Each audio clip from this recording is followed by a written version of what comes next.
So back in Unit 4, we talked about how many different ways can a line intersect. So when I think about just having a line, lines can intersect exactly once, like that. They can never intersect, which was parallel lines. And then they can always intersect, which was when we had the exact same line, just on top of itself. So now I want you to think about how many ways can a quadratic and a line intersect. Remember the shape of a quadratic back from Unit 5B is that parabola and then our line. So take some time by yourself, predict how many ways are those two things going to intersect.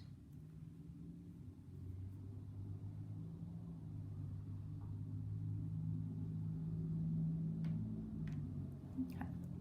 So when I think about a quadratic and line, they can intersect just once. For example, if I had the axis of symmetry, that's actually an example of just intersecting once. It can intersect twice if we have any other kind of line.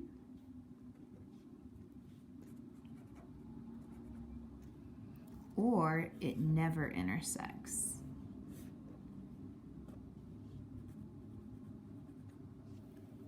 Those are our three real options.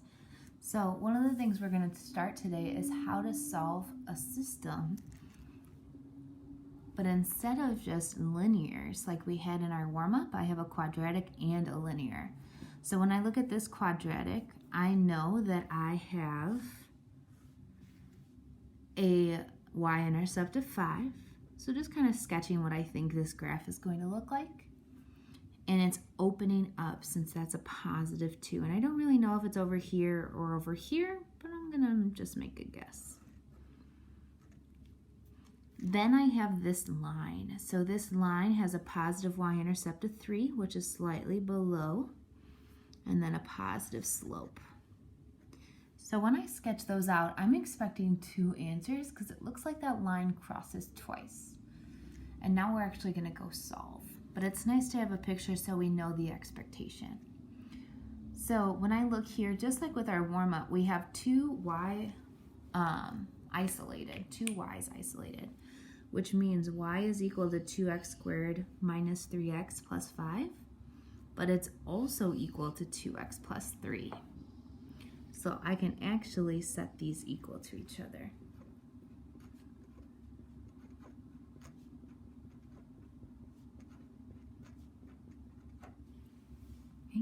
And now we have something that looks very similar to our warm-up. If I cover that up, I'm going to ask myself, excuse me, the exact same questions in terms of what form is it in. So this looks like I can get it into standard form pretty easily. So I'm going to subtract the 2x, and I'm going to subtract the 3. Being careful to combine like terms when appropriate. And now I'm going to try to factor.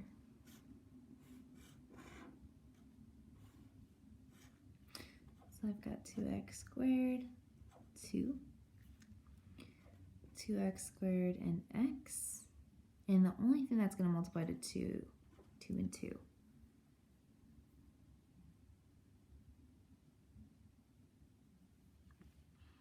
So then I have 2x and 4x. Oh, 2 and 1, silly. Okay, here we go. Sorry, friends. Okay. So I've got 2 times 1 is 2. And then if I look, I need these both to be negative so that they combine to a negative 5. And I was able to factor. So 2x minus 1, x minus 2 equals 0. Not quite done yet, just like we saw in our warm-up. I've got to set that equal to 0. 2x equals 1, and then x equals 1/2. And then add 2. So in our warm-up, because it looked like this, our only answers were our x 1/2, x equals 2. But now if I look back at the original problem, there was a y there as well, which means I actually need to solve for my y in addition to my x. So just like with our reminder of our flashback, I need to find that y. So I'm going to take this x first, doesn't matter which one goes first, and I'm just going to substitute it back in. You can technically substitute it into either equation, but I like sticking with the linear just because there's less x's. So 2 times 1/2 is 1, plus 3 is 4, which means one of the points that intersects at is 1/2 and 4, which almost looks like it's right about there in my picture. Now I've got to go find that other point. So that other point was x equals 2. So 2 comma what is what we're trying to figure out. And again, I'm just taking that and substituting it into my linear expression. So 4 plus 3, 7. So this point would actually be 2 comma 7. Intersects